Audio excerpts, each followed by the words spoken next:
Good morning. Thank you for watching. Another beautiful Lord's Day. Got a little cooler and we like that.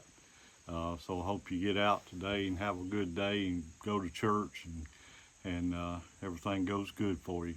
This morning we got our sick list. We got Ronnie Robinson, Ashlyn Hare, Diane Foster, Becky and Lonnie Bartz, Joella King, Doyle Duke, Bruce Lewis, Steve Comer, Kathy Smith, Naomi Blair, Lee Heath, Carter Brown, Luana Peeler, Beanie Blair, Taylor Blanton, Steve Milburn, Sharon Armstrong, Harold Patrick, Jason Morris, Pam Brown, Thomas Bogle, Faye Ferguson, and we need to send sympathy to Ruby Dickinson. So keep these folks in your prayers, please. Got a little story I'd like to share with you this morning. I'm going to have to read it off my phone. I heard about it the other day, and I thought it would be good. Good little lesson this morning. So if you hang with me, and I'll try to get this out. And it's called the Whisper Test. And Mary Ann Bird grew up knowing that she was different and that she hated being different.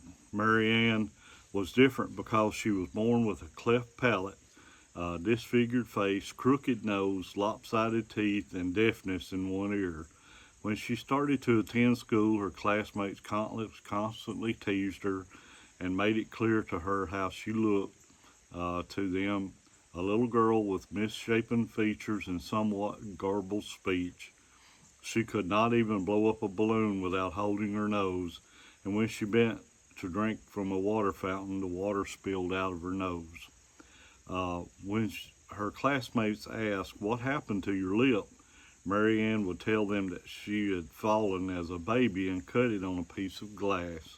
Somehow it seemed more acceptable to have suffered an accident than to have been born with her disfigured physical appearance.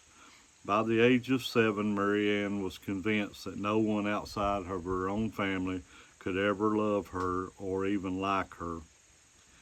It was then when Mary Ann entered Miss Leonard's second grade class, and Mary Ann's life was to change forever. Miss Leonard was round and pretty and fragrant, with chubby arms and a shining brown hair, warm, dark eyes that smiled even when rare occasions when her mouth did not. Everyone adored Miss Leonard, but no one came to love Miss Leonard more than did Mary Ann Bird, and for a very special reason, as you shall see. The time came for the school's annual whisper test. Mary Ann was barely able to hear anything out of one ear and was not at all about to reveal yet another problem that she could be singled out for as further being different. And so she cheated. She had learned to watch the other children and raised her hand when they did not. They did during group testing. The whisper test, however, required different kind of deception. Each child would go to the door of the classroom, turn sideways, cover one ear with one hand, and the teacher would whisper something from her desk, which the child would then repeat. The same thing was done for the other ear. Mary Ann discovered that in kindergarten that no one checked to see how tightly the untested ear was being covered.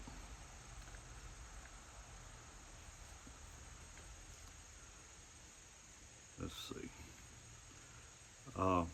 So she merely pretended to block her ear.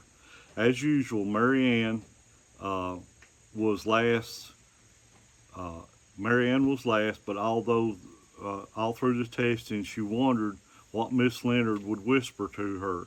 She knew from previous years that Miss Leonard whispered such things as, "The sky is blue," or "Do you have new shoes?" Mary Ann's turn finally came. She turned her almost deaf ear to Miss Leonard, plugging up the other solidly with her hand, and then gently backed off her hand enough to be able to hear.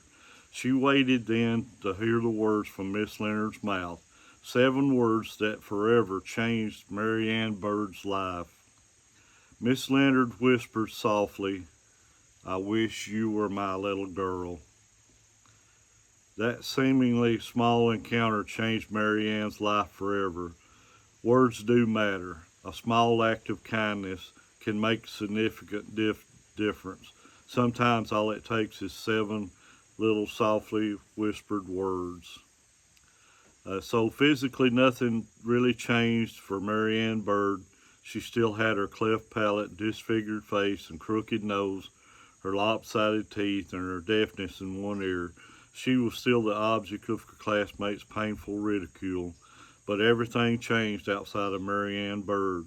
She began to see that her classroom judgments were neither the only words about her nor the final words. She started to understand herself as loved and lovable, and dared to envision a future not constrained by her circumstances, but a future that could transcend them. And so the little girl who thought herself to be a reject and a loser with someone outside as unacceptable found out that someone wanted her, and it changed her life. It should not surprise you to learn that when Mary Ann Bird grew up, she became a teacher, following in the footsteps of the person who had set her free. What a story. Man, 7 little words that this teacher told her. What a difference that made in this person's life.